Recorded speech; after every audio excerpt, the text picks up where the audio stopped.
초등학교 5학년 시험에 이런 문제가 나왔대요.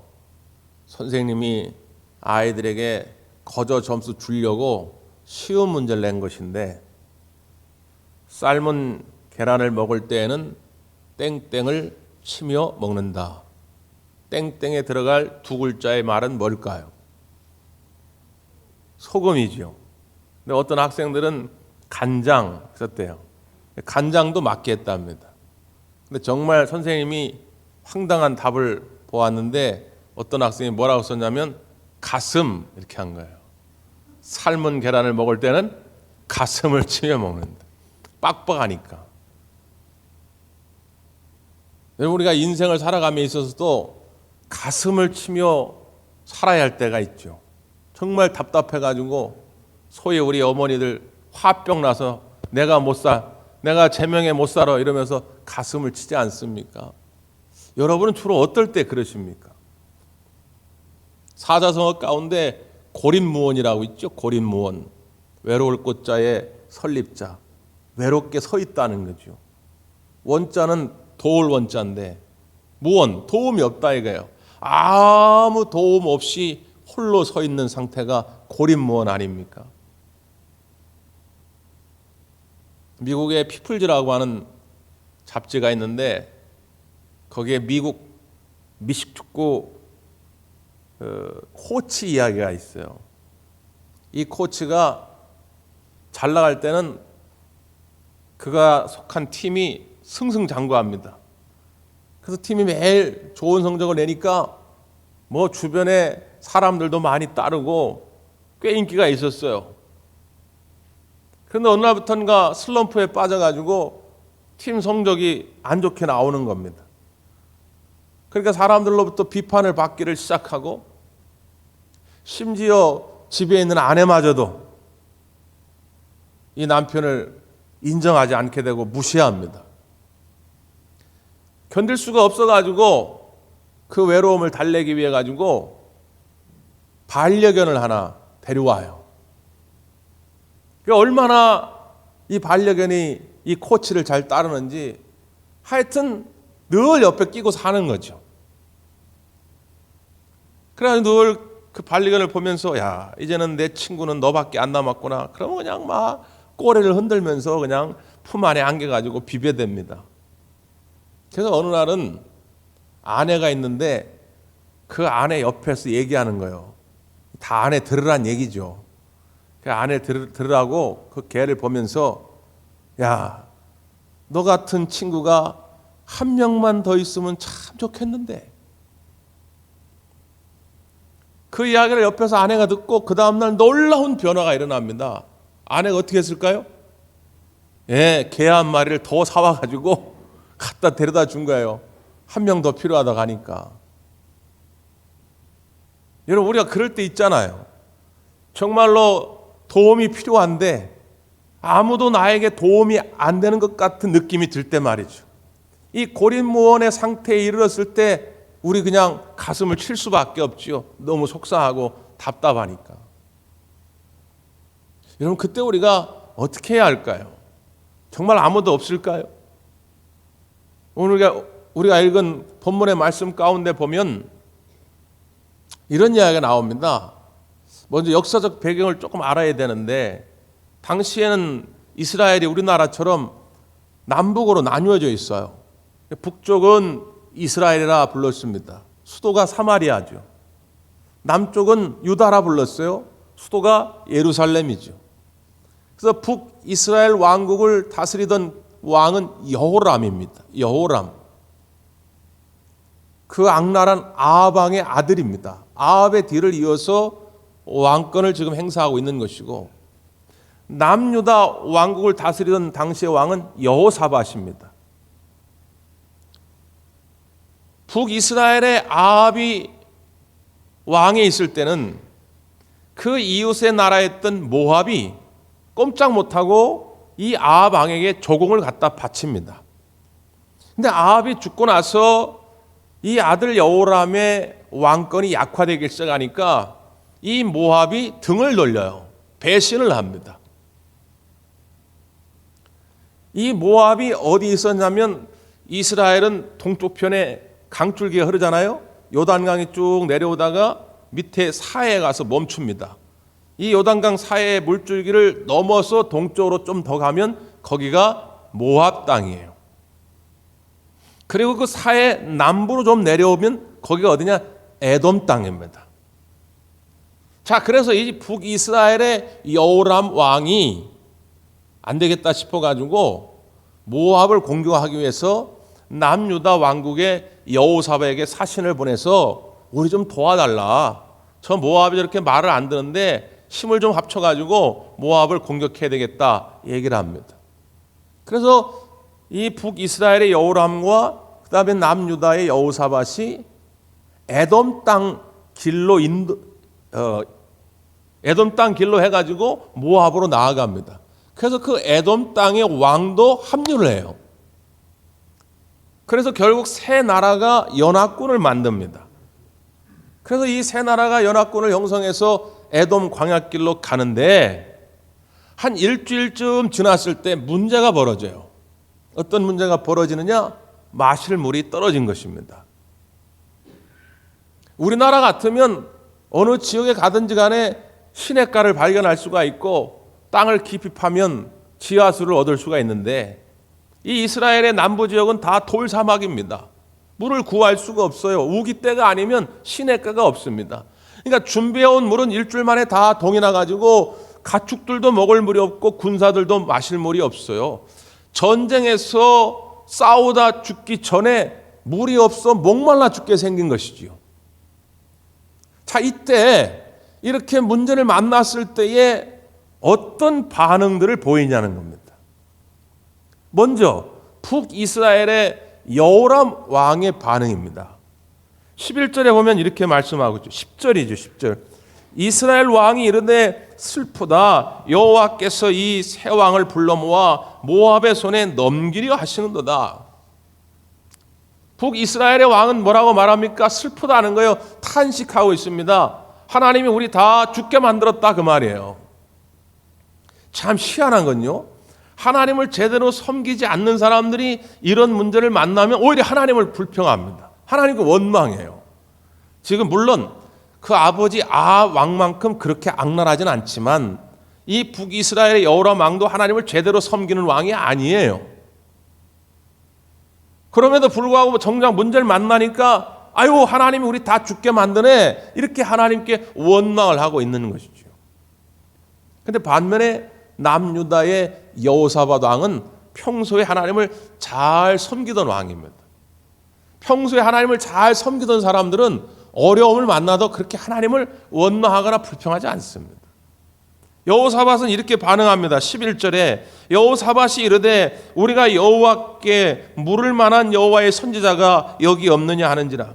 이스라엘 왕의 신하들 중에 한 사람이 대답하여 이르되 전에 엘리야의 손에 물을 붓던 사밧의 아들 엘리사가 여기 있나이다 하니 여호사밧이 이르되 여호와의 말씀이 그에게 있도다 하는지라. 이에 이스라엘 왕과 여호사밧과 에돔 왕이 그에게로 내려가니라. 이렇게 말씀합니다. 여호사밧은 뭘 떠올렸어요? 하나님의 말씀을 떠올렸어요. 그 하나님의 말씀을 들려줄 주의 종 선지자를 떠올렸습니다. 누가 없나? 그랬더니 신학 가운데 옛날에 엘리야를 돕던 엘리사 선지자가 있습니다. 그래, 가자. 그에게로 가자. 왜? 그에게 하나님의 말씀이 있도다. 여러분 잘 보십시오. 똑같은 문제를 만났어요. 지금 물 한 모금 없어가지고 다 목말라 죽게 생겼는데 어떤 사람은 그냥 그걸 보고 얘기합니다. 아이고, 야, 우리 죽게 생겼다. 그 누가 모릅니까? 아니, 물이 없어가지고 목말라 죽게 생겼다. 그 누가 못합니까? 근데 믿음의 사람들은 이때 어떤 말을 하느냐? 야, 죽지 않는다. 하나님의 말씀에 문제의 해답이 있다. 우리 그 말씀을 들으러 가자. 그 말씀을 들려줄 주의 종 선지자를 찾아가자. 그럼 우리는 살 것이다. 이게 여호사밧의 얘기입니다. 여러분은 어느 편에 서시겠습니까? 정말 가슴을 칠 정도로 정말 주변에 나를 도울 자가 아무도 없는 것처럼 느껴질 때일수록 하나님의 말씀을 듣기를 사모하기를 간절히 바랍니다. 그래서 이 시간이 귀한 시간이에요. 물론 제가 지난 일주일간 여러분의 형편을 다 알지는 못합니다. 몇몇 분의 소식은 듣지만 다 알지는 못하죠. 그래도 제가 일주일 동안 기도하면서 하나님의 음성을 사모하고 주께서 들려주는 음성을 여러분에게 대신 전해드리는 거예요. 그러니까 오늘 나와서 듣는 이 하나님의 말씀을 통해서 여러분의 삶의 문제가 해결될 수 있기를 간절히 바랍니다. 국민일보에 보면 내 인생의 나침판이 된 성경 말씀이라는 코너가 있어요. 거기 이제 많은 그 신앙의 영웅들의 간증이 있습니다.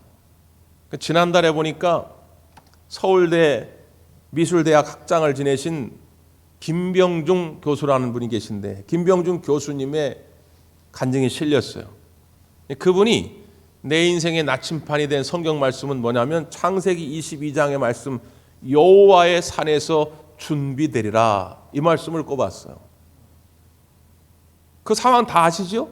아브라함이 모리아산에서 아들 이삭을 산제물로 드리고자 하지요. 근데 하나님께서 멈춰라 그러죠. 왜? 하나님은 정말 이삭을 받으려고 한 것이 아니라 그 아브라함의 순전한 믿음을 보시고자 했던 것이죠. 그러니까 아브라함이 아들 이삭까지 드리려고 하는 마음을 보시고 야 됐다 이제 네 마음 알았다 그러면서 옆에 준비된 어린 양을 보여주십니다. 그래서 아브라함이 그 땅 이름을 뭐라고요? 여호와 이레라. 그 이름의 뜻은 여호와의 산에서 준비되리라 그 말씀입니다. 이 교수님은 평생 이 말씀을 가슴에 새기고 살았다고 하는 것이죠. 1989년도에 글을 쓰려고 고시원을 빌려가지고 작업을 하다가 연탄가스에 중독돼가지고 며칠 동안 사경을 헤맵니다. 2007년도에 택시를 탔다가 택시기사가 조는 바람에 대형 사고가 납니다. 사람들이 산 것만 해도 다행이다 할 정도로. 그래서 그 대형 사고로 오른쪽 팔이 부러집니다. 2016년도에 사랑하는 아내가 병으로 자기보다 먼저 하늘나라로 갑니다. 일일이 다 소개할 수는 없지만 자기 인생에 있어서 정말로 가슴 치며 답답한 순간들이 많았지만 그때마다 자기는 이 말씀을 떠올린다. 여호와의 산에서 준비되리라. 여호와 이레 하나님이 이 순간을 넘어 오늘 또 내게 기쁨과 평안과 행복을 가져다 줄 뭔가를 예비해 놓고 계실 거라고 하는 그 소망을 버리지 않았다는 거예요. 하나님이 여러분에게 주시는 말씀이 아마 다양할 것입니다. 여러분 형편 따라 다르겠죠. 그러나 여러분 그 어떤 말씀이든 여러분 가슴판에 꼭 새기시기를 바랍니다. 그 주의 음성대로 살면 이런 문제는 아무것도 아니다 그 말이에요. 그래서 이 두 왕이 엘리사 선지자를 찾아간 것입니다. 엘리사 선지자가 딱 보더니 북이스라엘 여호람 왕을 보고 아니 왜 찾아오셨습니까? 당신 아버지의 신, 당신 어머니의 신 찾아가지. 당신 아버지는 누구예요? 아합왕이에요. 당신 어머니는 누구예요? 이세벨이에요. 아니 당신 아버지 어머니가 믿던 그 바알과 아세라 신 찾아가지 왜 찾아오셨냐? 어이가 없죠.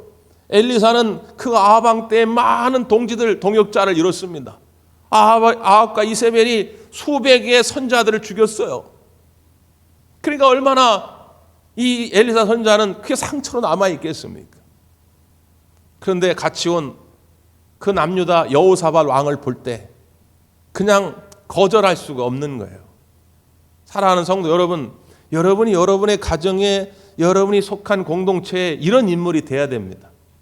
다른 건 몰라도 다른 사람은 몰라도 너 때문이라도 하나님께서 너의 가정에 복을 주시고 너 때문이라도 너의 셀 모임에 복을 주시고 너 때문이라도 너의 직장에 복을 주어야 되겠노라. 여러분 여러분이 그런 대표 선수가 되시길 바랍니다. 난 저 인간 때문에 우리 집안이 안 돼. 난 저 인간 때문에 우리 회사 안 돼.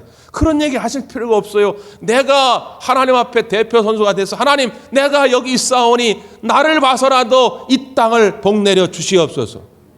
그게 여호사밧의 역할이에요. 그래서 그 여호사밧을 보면서 엘리사가 이제 응답하는 거예요. 자, 뭐라고 이야기합니까? 본문을 한번 보세요. 15절 15절입니다. 시작. 이제 내게로 검은고 탈 자를 불러오소서 아니라 검은고 타는 자가 검은고를 탈 때에 여호와의 손이 엘리사 위에 있더니. 검은 곳 탈 자를 불러오라는 것이죠. 왜 그랬을까요?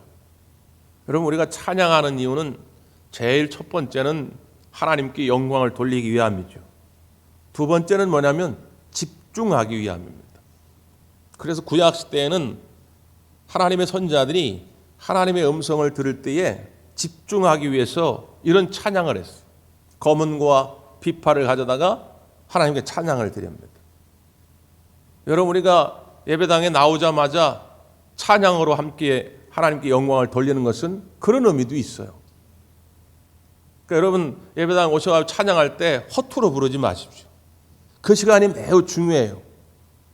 뭐 5분에서 길어야 한 10분인데 그 시간에 찬양으로 하나님께 집중할 때 오늘 이 예배가 여러분에게 능력의 시간, 축복의 시간이 될 줄 믿습니다. 우리가 하나님께 찬양하려면, 하나님이 기뻐하시는 찬양을 드리려면 어떻게 해야 좋을까요? 박자를 잘 지키고 음정을 잘 지키고 뭐 그러면 좋겠지만, 우리 교회에서 그렇게 완벽하게 부를 분은 우리 이면호 집사님, 고은영 집사님밖에 없어요. 저도 부르다 보면 틀리니까요. 여러분, 우리가 박자나 음정을 정확히 지킨다고 해서 하나님이 기뻐하시는 찬양이 되는 것이 아니고, 어떤 상황 속에서도 하나님의 은혜를 잃지 않는 것입니다. 내가 지금 찬양할 수 없는 상황임에도 불구하고, 내 인생은 지금 답답하고 외로운 그런 순간임에도 불구하고 하나님의 은혜와 사랑을 잃지 않을 때에 그때 부르는 찬양을 우리 하나님이 더욱 기뻐하실 줄 믿습니다. 우리가 참 좋아하는 찬양이 370장 주 안에 있는 나에게 딴 근심 있으랴 십자가 밑에 나아가 내 짐을 풀었네. 주님을 찬송하면서 할렐루야 할렐루야. 그 다음 구절이 뭡니까? 내 앞길 멀고 험해도 나 주님만 따라가리. 이게 찬양의 능력이에요. 지금 여전히 내 앞길은 멀고 험합니다. 어떤 일이 벌어질지 아무도 몰라요. 그럼에도 불구하고 나는 주님만 따라가리. 주님을 찬송하면서 할렐루야 할렐루야. 여러분, 좋은 일이 있을 때만 할렐루야 찾는 것이 아니라 진정한 찬양은 좋지 않은 일이 벌어질 때도, 외로운 일이 찾아올 때도 할렐루야 할렐루야 하는 것이 하나님을 기쁘시게 하는 찬양인 줄 믿습니다. 그때 뭔가 능력이 나타나요. 자, 어떤 능력이 나타납니까? 15절 끝에 보니까 여호와의 손이 엘리사 위에 있더니, 하나님의 손이 엘리사 위에 임한 것입니다. 옛날 우리 가지고 있던 개역 한글판에는 여호와께서 엘리사를 감동하시니 이렇게 되어 있어요. 새번역 성경에는 뭐라고 번역되냐면 여호와의 권능이 엘리사에게 임하시니 이렇게 되어 있어요. 같은 장면인데, 하나님께 찬양하며 나아갈 때, 어떤 순간에도 어떤 상황에도 그 은혜와 사랑을 소리 높여 찬양할 때 하나님의 권능이 우리 가운데 임한다는 거예요. 그러니까 바울과 실라가 찬양하였더니 옥터가 흔들리고 옥문이 열리는 기적이 나타나는 것이죠. 하나님의 감동이 우리 가운데 임한다는 것입니다. 여러분, 경험해 보시길 바라요. 어떤 순간에도 찬양함으로 주의 능력이 여러분 가운데 임하기를 간절히 바랍니다. 그때 이제 하나님의 음성이 들려집니다. 하나님이 엘리사 선지자에게 뭐라고 말씀하셨습니까? 자, 성경 한번 보세요. 16절입니다. 16절 시작. 그가 이르되 여호와의 말씀이 이 골짜기에 개천을 많이 팔아 하셨나이다. 이 골짜기에 개천을 많이 팔아. 이게 하나님의 음성이에요. 하나님의 음성이 딱딱 우리의 상식선에서 이해되면 참 좋을 텐데 그렇지 않을 때가 참 많아요. 아니, 지금 이 골짜기에 물이 없으니까 하나님 앞에 구하는 거 아닙니까? 에? 이스라엘 땅은, 특별히 남부 지역은 우기 때가 아니면 물 한 방울을 볼 수가 없어요. 그래서 거기 물 한 방울이 없어가지고 지금 어떻게 할까 하고 하나님 왔는데, 이 골짜기의 개천을 그것도 많이 파라는 거예요. 많이.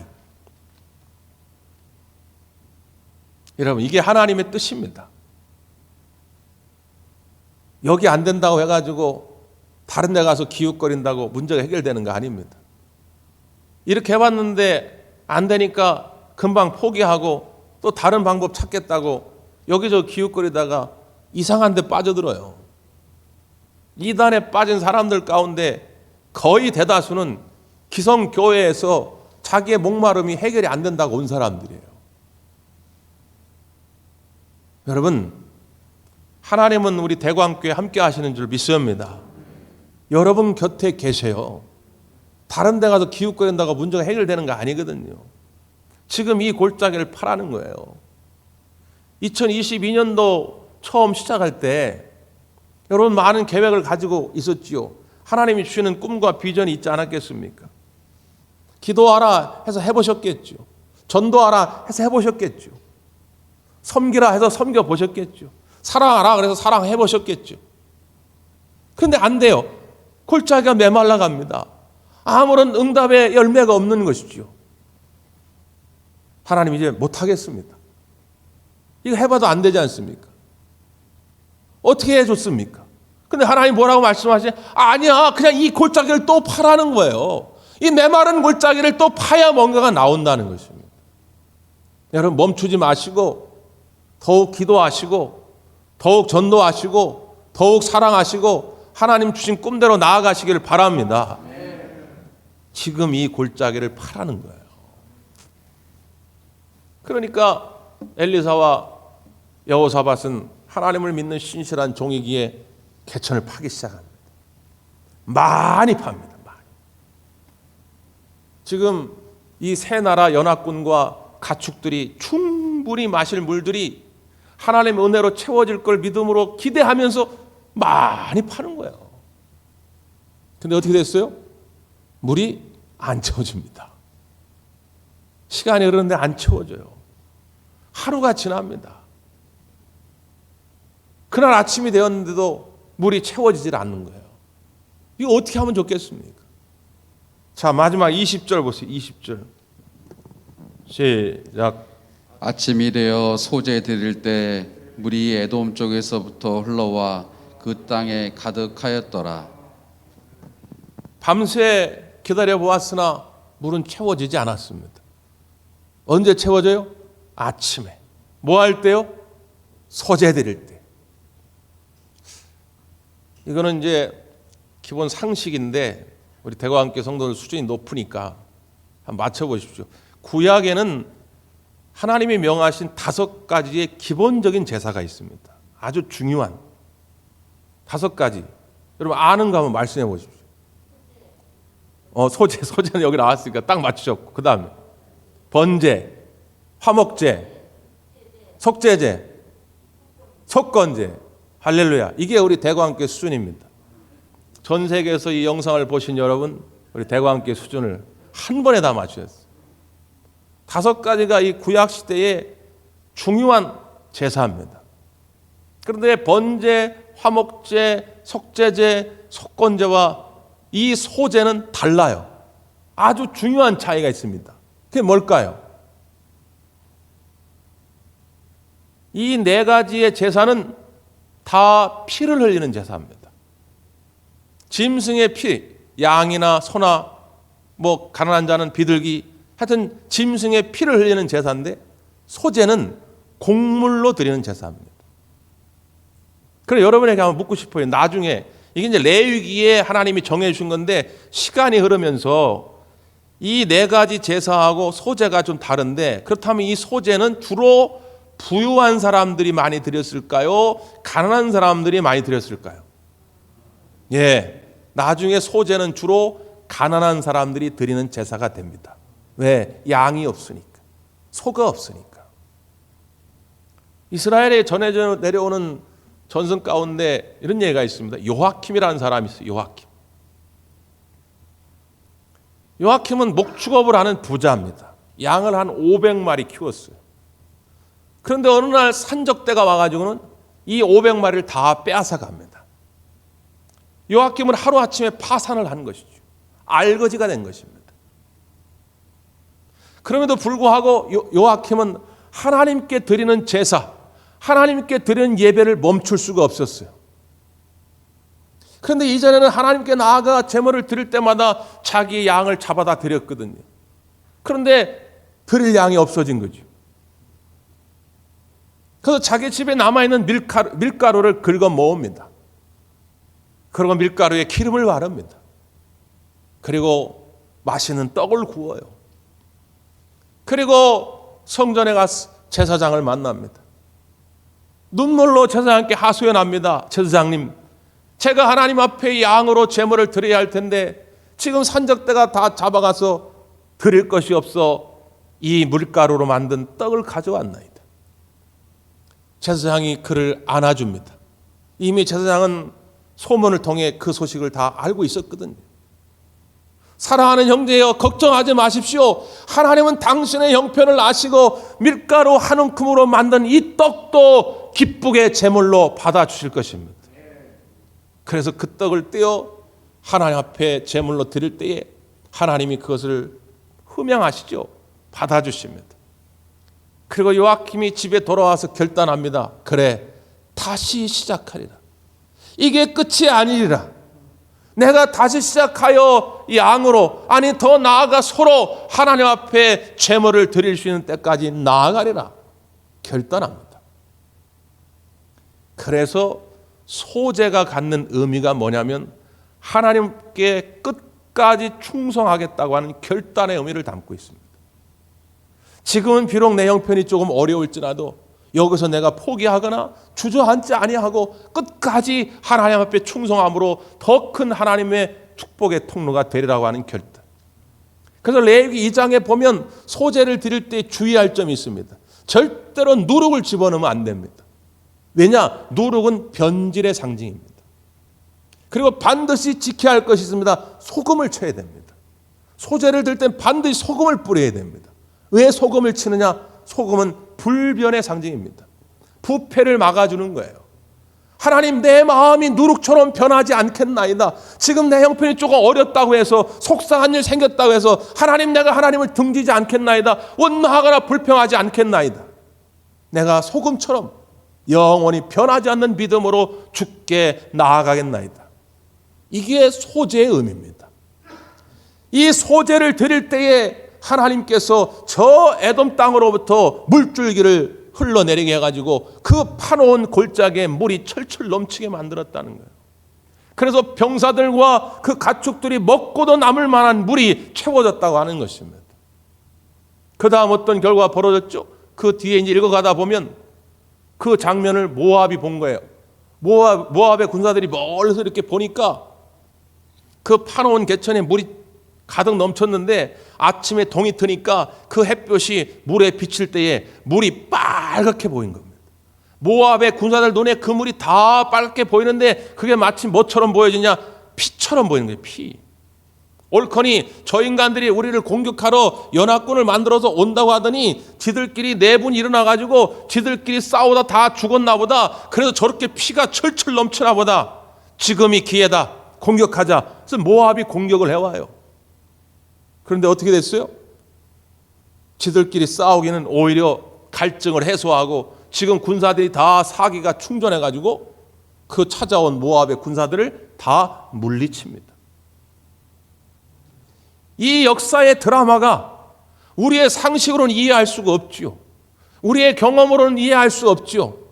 이런 일들이 우리 앞에 벌어질 거라고 하는 것입니다. 여호와 일의 하나님이 우리 앞에 준비된 것들 하나님이 펼쳐 보여주시고 우리를 그리로 인도해 가고 계시다고 하는 거예요. 우리는 주님 변치 않겠나이다. 믿음을 가지고 기도의 개천을 파겠나이다. 믿음을 가지고 전도의 개천을 파겠나이다. 믿음을 가지고 사랑의 개천을 파겠나이다. 하나님 채워 주시옵소서. 이 고백 하나만 있으면 주님의 권능이 여러분 가운데 임하게 될 줄 믿습니다. 기도하겠습니다.